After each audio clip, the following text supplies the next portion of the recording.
Ok? Donc, là par exemple, je ne dois pas faire ça.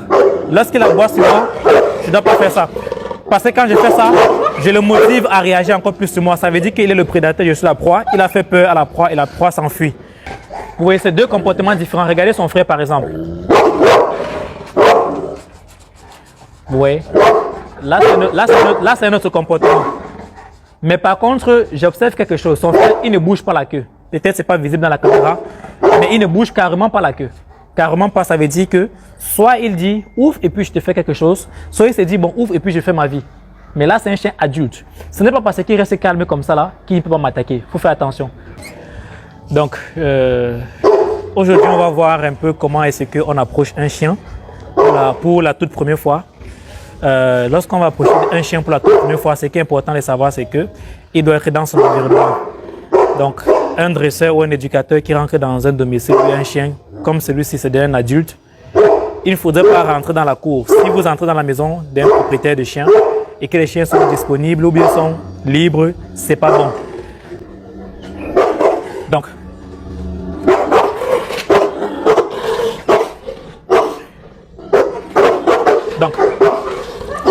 là, vous voyez comment est-ce qu'il aboie. Il veut clairement m'attaquer. Ok? Mais je vais quand même essayer de l'approcher. Ça va être par exemple le premier jour que je vais l'éduquer.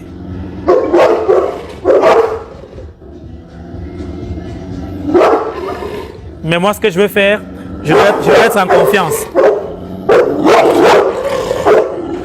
Donc, lorsque je vais approcher le chien,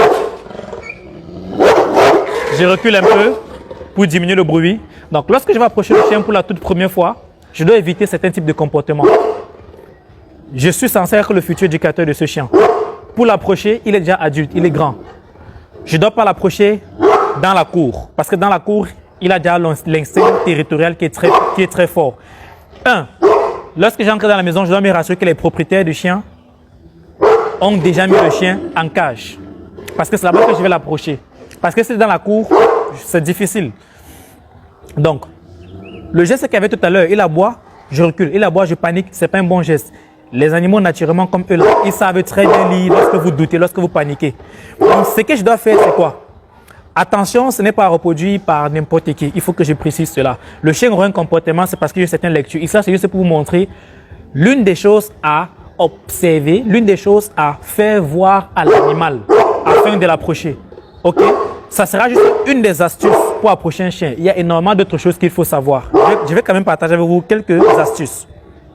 OK? Et comme je dis, il ne faut pas reproduire ça chez vous juste parce que vous avez vu une seule vidéo. L'objectif ici est de vous parler du chien, de vous montrer la psychologie canine en quelque sorte. Ce n'est pas assez parce que là, on a un chien clairement. Si j'entre dans sa cage ou s'il sort, il va aller en contact. Parce que regardez comment il réagit sur la cage. Il est sur la grille. Il veut atteindre. Un chien qui panique ou bien qui doute, il va reculer. Là, il n'est pas prêt à reculer. Et c'est un chien qui a déjà pratiquement 13 mois, 12-13 mois. Et c'est un bois boule en toute confiance. Je suis censé l'éduquer plus tard. Donc, il faut qu'il m'accepte d'abord. Je ne vais pas le forcer. Mais je vais partager avec vous quelques astuces, quelques éléments que je vais appliquer pour qu'il cesse d'aboyer sur moi du moins. OK? Donc, je reviens.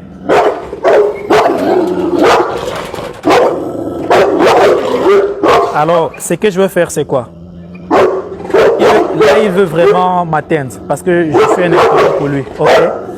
Ce que je veux faire, c'est quoi? Je ne recule pas. Il va aboyer sur moi, je vais me mettre en face.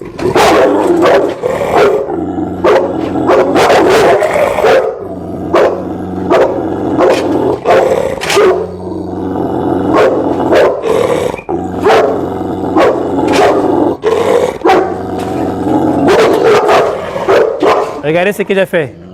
Quand j'ai donné le dos, il me repousse encore. Ça veut dire que ce n'était pas la bonne approche.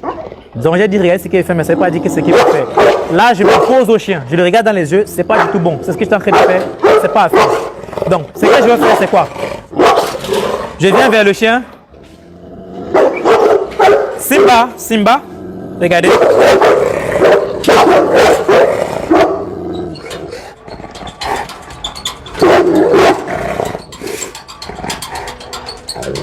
Vous voyez ce que je suis en train de faire? Au fait, là, il n'est plus en train de trop aboyer, ou du moins, il ne grogne plus. Parce qu'il y a un peu du côté amical. Et le fait que je ne recule plus, je n'ai pas peur. Donc, je suis en train de reproduire quelque chose. Comme je disais, je reproduis quelque chose et il est déjà habitué à ceci. Il sait que lorsqu'on ouvre comme ça, là, c'est son maître qui le fait, c'est quelqu'un de la maison qui le fait et c'est pour une balade, c'est pour se détendre. Donc, voilà. Oui, là, il ne me regarde pas dans les yeux. Un temps, il aboie, il regarde en haut, un temps, il regarde en bas, un temps, il me regarde dans les yeux. Là, par exemple, il s'assoit. Quand il s'assoit, ça veut dire qu'il baisse légèrement la garde. OK? Là, il a baissé la garde.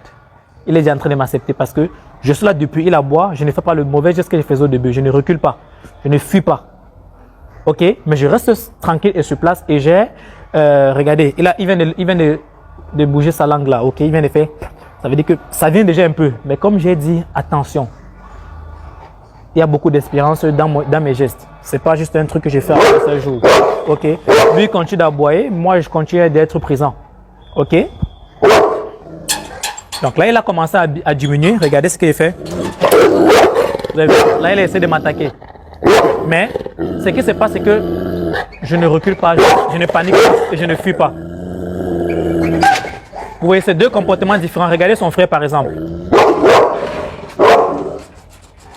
Vous voyez, là c'est un autre comportement. Mais par contre, j'observe quelque chose. Son frère, il ne bouge pas la queue. Peut-être c'est pas visible dans la caméra, mais il ne bouge carrément pas la queue. Carrément pas, ça veut dire que soit il dit ouf et puis je te fais quelque chose, soit il se dit bon ouf et puis je fais ma vie. Mais là, c'est un chien adulte. Ce n'est pas parce qu'il reste calme comme ça là qu'il ne peut pas m'attaquer. Il faut faire attention. L'autre, il peut être en train de faire ce qu'il est en train de faire là et après à la dernière minute, quand il sort, il ne me fait absolument rien. Absolument rien. Mais celui qui peut même encore passer à l'attaque, c'est celui-ci. Donc, il faut souvent faire très attention. C'est pour ça qu'il dit, ce n'est pas reproduit par n'importe qui, ne fait pas ça n'importe comment. Ça, c'est beaucoup plus d'abord pour les gens qui sont déjà dans le domaine ou bien qui sont en train de se former dans le domaine de l'éducation canine, le comportementalisme et le dressage. Je ne demande pas à un particulier, une personne lambda de partir faire ça là. C'est dangereux. OK? Parce qu'à tout moment, tout peut arriver là présentement. Le chien, ça peut arriver qu'il bouscule la cage et ça se casse. On ne sait jamais. On n'est pas sûr. OK, on n'est jamais assez certain. Mais s'il sort là, qu'est-ce que je vais faire? Comment je vais me comporter? Voilà, vous voyez, on n'aura pas le même comportement. Parce qu'il fait ceci, mais j'ai déjà les mesures de précaution. Je sais que si jamais il réussit quand même à sortir, bien par erreur, il se retrouve dehors, je vais bien me comporter. Donc là, je vous parle juste de comment il faut être rassuré en présence du chien. Donc je rentre maintenant vers le chien qui est en train de m'agresser. OK? Pour voir, le plus important ici est de voir qu'au début, il aboie beaucoup, il grogne beaucoup, mais avec le temps, il commence à baisser doucement, doucement et doucement. Et comme j'ai dit, je peux arriver et c'est le premier jour de la séance d'entraînement ainsi. Je suis pas obligé de sortir la cage, je peux revenir le lendemain ou après-demain et on continue. On peut faire comme ça une semaine et un jour, il va finir par m'accepter. Un autre jour, je pourrais faire la balade avec le maître, le chien va me voir. Le plus important est que le chien commence à comprendre que, bah voilà, ça ne se limite pas que à moi. Le maître aussi, je marche avec lui et le maître. Je suis dans la maison avec lui et le maître. Donc le chien finit par m'accepter à travers le maître aussi et à travers ma présence constante et chaque jour. Donc il n'a pas de problème, mais ça ne veut pas dire qu'il ne faut pas faire gaffe. Il faut vraiment faire gaffe. Parce que lui, il ne montre aucun signe. La queue ne balance pas. Si la queue balançait, ça veut dire qu'il voulait jouer. Donc si vous arrivez, par exemple, le chien balance la queue, balance, ça veut dire qu'il veut s'amuser. Mais jusqu'à là, il faut faire toujours très attention parce que ça reste les animaux. Donc je rentre vers le chien qui m'agresse beaucoup plus. Je reviens ici. Et là, il est prêt à passer à l'attaque. Donc, et je continue ce que je faisais. Vous avez remarqué cette fois-ci, il a moins réagi sur la grille. Bon chien. Bon. Là maintenant, son aboiement n'est plus sûr. Là maintenant, il est juste en train de me dire, bon, je t'accepte, mais fais attention, je t'accepte, mais fais attention, je t'accepte, mais fais attention. Vous voyez? Et là, je commence progressivement un peu à baisser son rythme.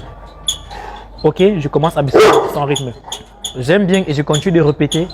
N'allez pas reproduire ceci croyant que ça sera parfait.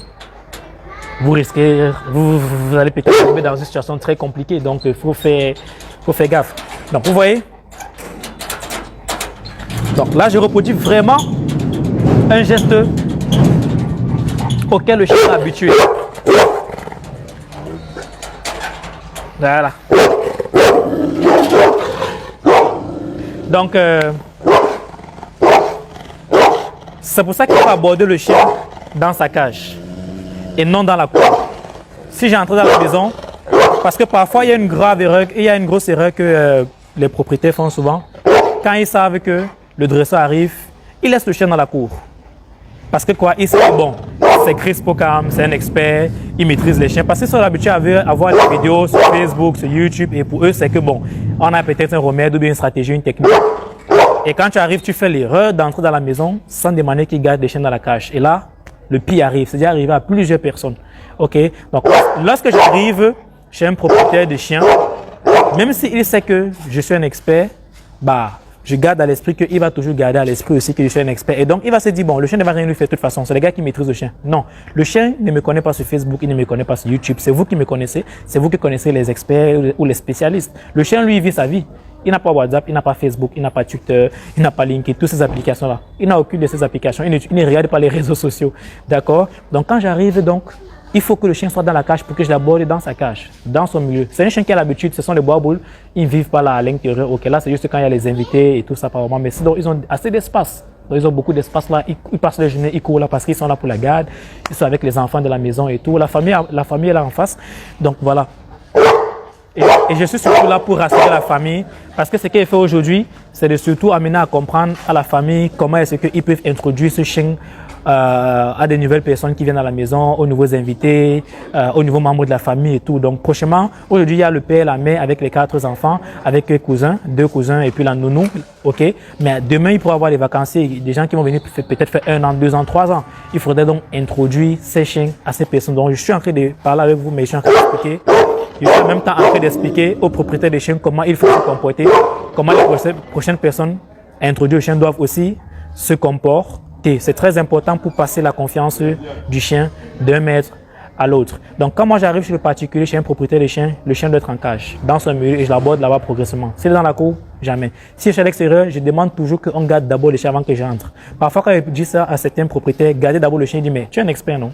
Pourquoi tu demandes de garder le chien? Tu es même sûr que tu es professionnel? Oui. Si un éducateur canin arrive chez vous et vous demande de garder le chien en cage, ça ne veut pas dire qu'il n'est pas expert. Au contraire, il est un vrai professionnel. Parce que c'est comme ça qu'il faut aborder le chien dans son environnement. OK? Là, progressivement, vous voyez, je donne le dos au chien, mais il aboie de moins en moins. Il se rend compte que mais le gars, si j'aboie depuis, mais il s'en fout de moi, il ne gère pas. OK? Donc, c'est quelque chose vraiment qu'il faut travailler en vous. Donc, vous allez voir que là, il va moins aboyer par rapport au début. Vous avez vu? Ce qui se passe, c'est qu'il tarde. Maintenant, il tarde avant de réagir. Il me regarde un peu, il dit bon, ok, voilà. Ok. Et puis je pars. Et puis je reviens.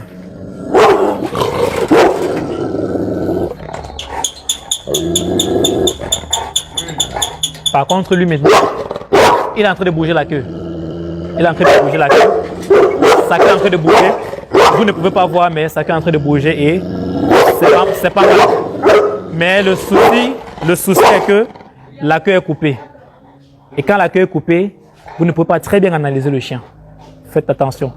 Les queues coupées, généralement, cachent beaucoup de choses. Parce que lorsque la queue est longue, il y a les angles. Le chien peut balancer la queue vers le haut comme ça, là. C'est différent de balancer la queue à ce niveau. C'est différent de balancer la queue à ce niveau, à ce niveau et à ce niveau aussi. Or, lorsque la queue est coupée, tu ne sais pas si c'est à l'angle 90, à l'angle 45, à l'angle 120 degrés. Tu ne sais pas. C'est pour ça que parfois les chiens avec les queues coupées sont un peu difficiles à analyser. Donc sa queue bouge, mais ça ne veut pas dire qu'il est content, il m'accepte. Donc vous voyez encore d'autres éléments qu'il faut savoir. Ouais, super. Donc il m'avait dit. Donc ce que je vais faire, c'est quoi? Aujourd'hui, c'est la fin de la séance. Je vais partir, je vais revenir. Quand je vais faire ça 3 fois, il va commencer à comprendre. Bon, ok, ça va. Mais ça ne sera pas assez. Ok, il faudra encore beaucoup travailler pour que ce chien m'accepte. D'accord? D'autres personnes vont dire qu'en une journée, en une seconde, je peux le faire. Ça c'est leur technique à eux, il n'y a pas de problème. Mais nous, on a notre technique à nous et on part progressivement. Je ne vais pas me faire mordre, je ne suis pas obligé de me faire mordre. Chris Pokam, et je vous dis à la prochaine.